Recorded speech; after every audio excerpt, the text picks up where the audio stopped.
Well, welcome everyone. My name is Dan Wallin. I'm a cloud developer advocate at Microsoft, and I'm excited to talk with you about how you could show a user's email in ASP.NET Core apps using Microsoft Graph. Now, I decided to kind of record this video really impromptu, thus the golf hat here, because I have to give a really short presentation to a group. And I said, hey, what better way to practice the presentation, plus get something we can put up on YouTube or something like that. So that's kind of the background of where this is coming from. So with that, let's dive right in and let's talk about what I'm going to cover. So this is based on a Microsoft Learn module called Show a User's Emails in ASP.NET Core App with Microsoft Graph. And you can get to it at this aka.ms link here at the bottom. And what I'm going to do is kind of walk you through what does this actually teach you and why would you want to do this. Now, you'll find learning objectives when you get to this page. You'll find prereqs that you'll need to set up, things like that as well. So I would encourage you to read through those. But with that, let's dive in. Now, before I use any technology, I always ask the question, why? Why would I use this? How's it going to benefit my users? Like, what's the benefit of pulling a user's email into an application? Or conversations from like Teams, or maybe OneDrive files, or any of these other items you see on the screen here. Well, it really comes down to context and avoiding context changes. How many times have you been in an app, let's say a customer app, you're working on a customer or a product or an invoice, whatever it is, and you're like, I swear there was a file or an email or a chat I had about this. Let me go find that because it has some data I need. So what do? You jump over to your email client, or you jump over to Microsoft Teams or whatever you're using, and you go find it. If you're like me, you get distracted. You eventually find it and eventually remember, oh yeah, I was supposed to actually do this for this other app. And then you finally get back to it. That's a lot of context shifting. What if we could actually bring context sensitive data to where the user is in the app? So instead of just having a forms over data or a data driven type app, what if we kind of take it to the next level and we actually bring in additional data that can help users make better decisions, or maybe look up data they can't remember they did, whatever it may be. Now, if we were to do something like that, it would need to be really secure though. So everything I'm going to show you is based on Microsoft Identity and through some setup in code, something called middleware, which if you've done .NET Core, you know what that is. But if you haven't, I'll show you. We're going to ultimately get what's called an access token. And think of that as like the key to unlock the door to get us into Microsoft Graph and get things like email or files or chats or whatever it may be. Now, in order to do this, the module from Microsoft Learn is going to kind of walk you through a bunch of steps. First off, we'll give you an app, but in the real world, you would have to create an app, of course. Okay, that's kind of a given. We'd have to then register that app in Azure Active Directory and kind of marry the app to Azure Active Directory so that we can log in the user. We're going to do that through middleware, which I'm going to talk about. Then we'd need some way to make a Microsoft Graph call to get that logged in user's email. We're going to do that through a custom class called Graph Email Client that you'll see here. We're then going to use dependency injection to inject that into a Razor page. And then we'll render the emails. And that's the kind of general process here. All right, so let's dive on in and see what we can do with this. So I'm going to dive on into VS Code. Now, I'm on Windows, and I could definitely use Visual Studio. I have that installed. I'm doing it this way because some of you might be on Mac, or maybe you work on Linux or Windows. And everything I'm going to show you, it does work on all those operating systems. So the first thing is the exercises that you're going to see in this Microsoft Learn module, which I'll jump to in a moment. They're going to have you clone a repository on GitHub.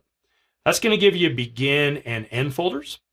Now, because I'm going to keep this short, I'm just going to show you the code in the end solution. But if you actually go through it, you'll be working with the begin solution here.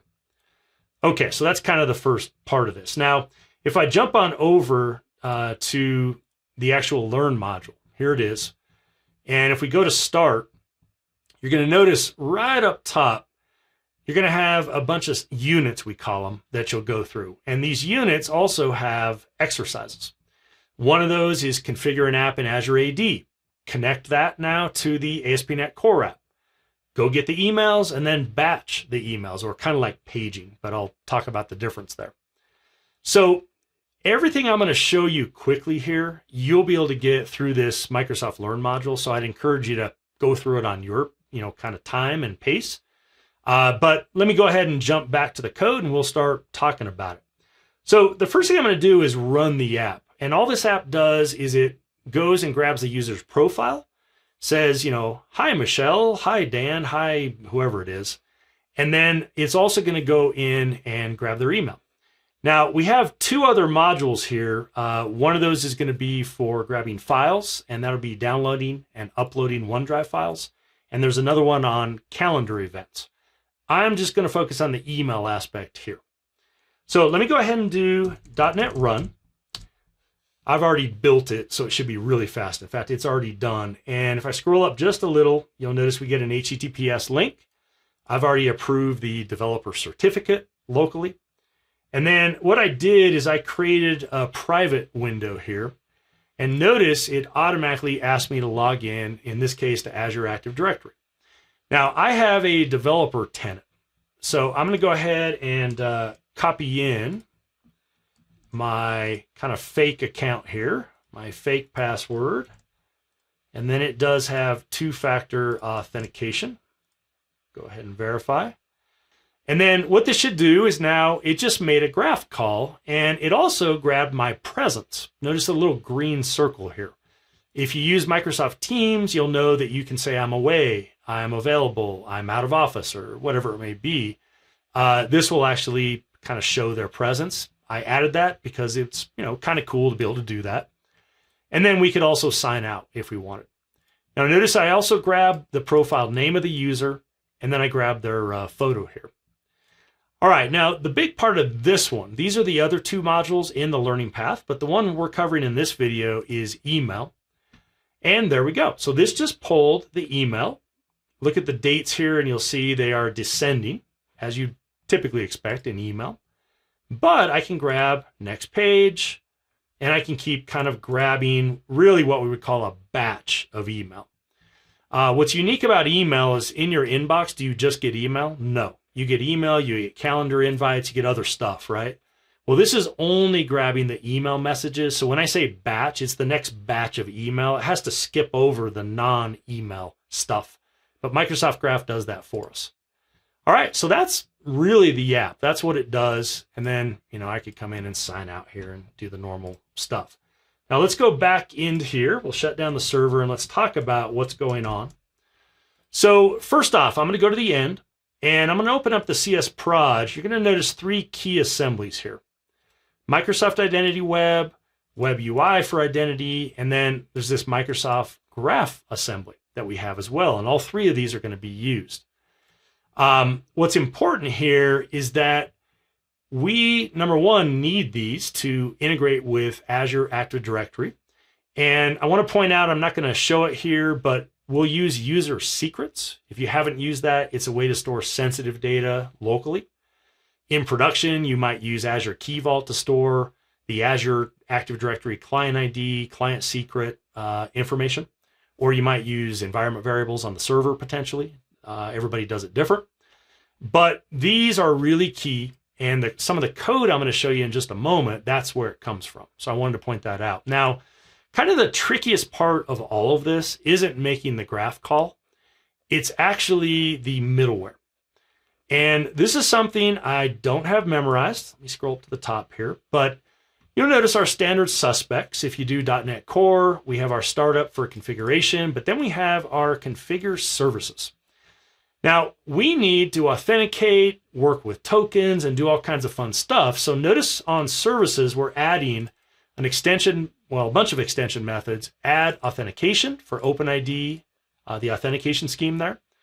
Microsoft Identity Web App, and we feed it our configuration, which is our app settings. Enable token acquisition to call downstream APIs. What's a downstream API? Well, after they log in, what did I do in the app? I got their user profile.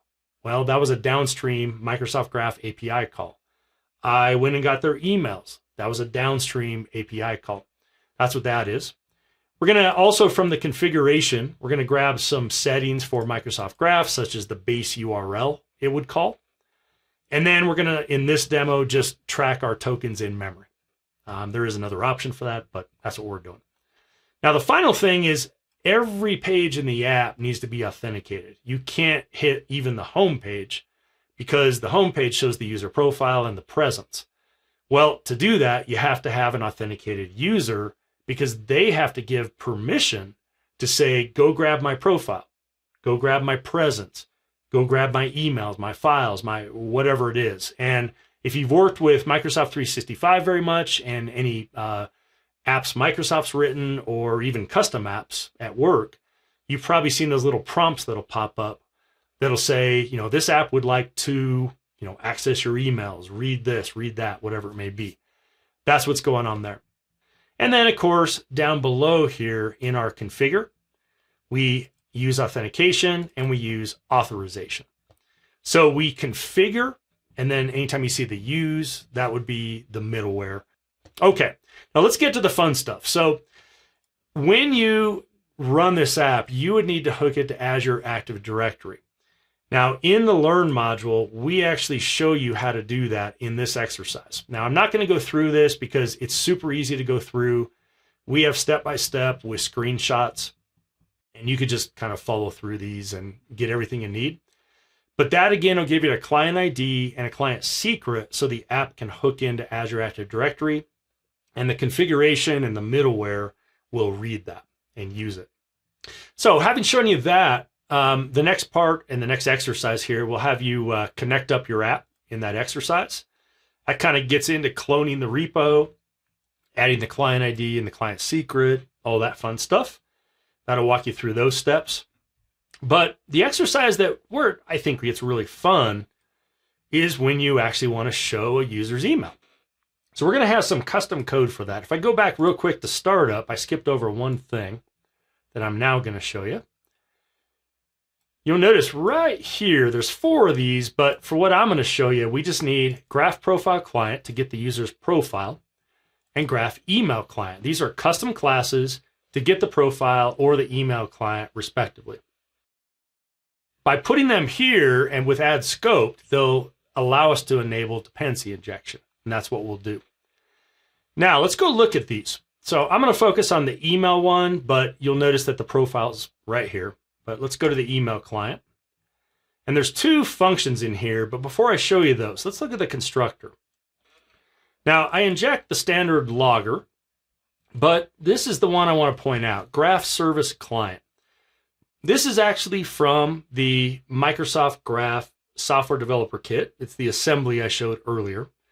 And this will simplify calling Microsoft Graph. Now, normally, to call Microsoft Graph, you can go to a tool like Microsoft Graph Explorer. You can go to aka.ms/ge to get there.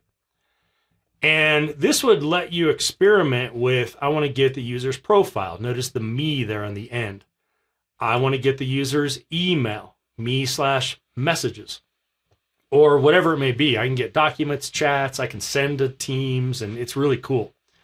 So we don't want to have to make these raw API calls. We don't want to have to worry about the get, the post, the put, the delete. Let's just use a library that will do that for us. Well, that's what'll happen right here. So if we go on back, there's 2 methods in here, get user messages and get user messages page.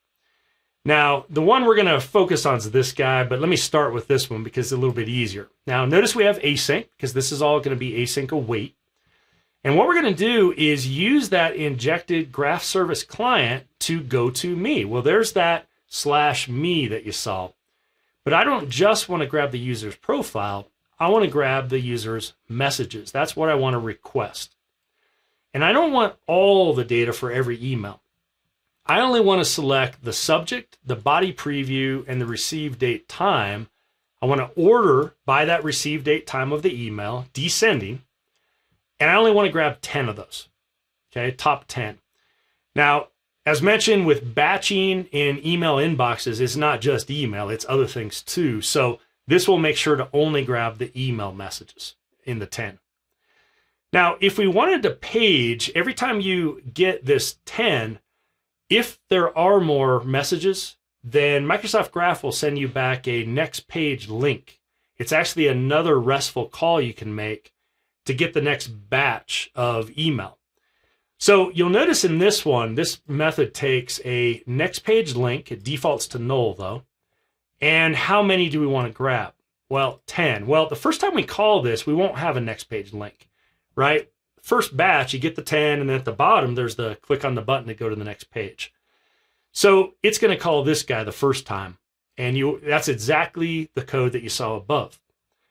Now, right here in the else, though, if there is a next page link, we're going to use a built-in object called user messages collection request, pass it that HTTPS link that Microsoft Graph would give us back in the JSON, and then the Graph service client from the SDK.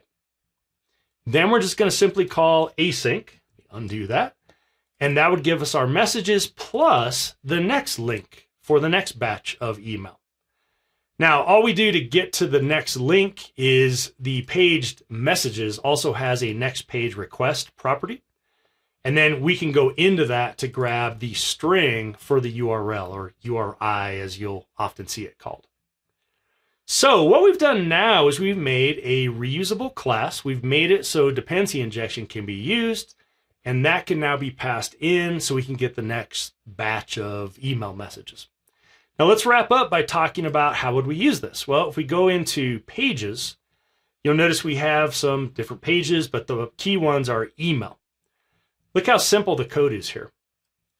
So first off, I have authorization enabled for this, although in this particular app, because I did it in the configuration, every page has to be authenticated.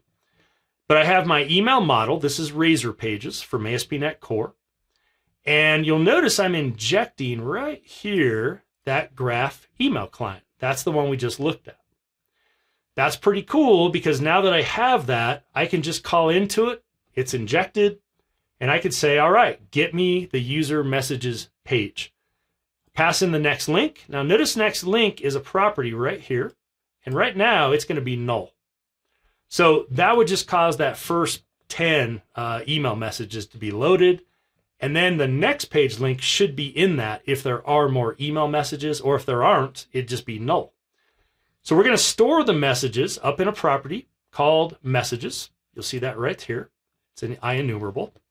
And then we're going to store the next link we would use to get the next batch of email right here. And we're binding this here because you're going to see in a moment, there's going to be a hyperlink so they can click that button. All right, so that's all we have to do. Look how clean that is. Really, really nice. And now our pages don't have to know about, how to get files or email or profile or whatever it may be. It's all encapsulated in these reusable classes. So the last piece is the email. We want to render it, of course. How do we do that? Well, first off, we're going to do the standard, hey, is the user authenticated? If they are, do we have any messages? So we're going to check that model messages property that I just showed you in the code behind. If there's any, then we're going to loop through those messages. And these are the cards that you saw a little bit earlier that just wrote out some basic subject, receive date, time, and body preview. All right, so real simple. Now, if we do have a next link, then we're going to render, here's the hyperlink, and notice this ASP route next link. That's going to expose that next link, in this case as a get, so it'll put it up on the query string, and then we can extract that off. That's handled automatically for us by this guy, bind property here, supports get true, and that'll just put it here.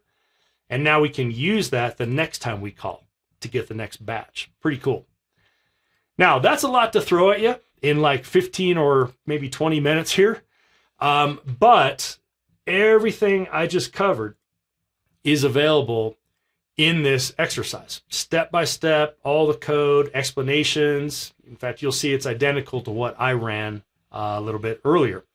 So again, you can go to aka.ms/learn-msgraph-email.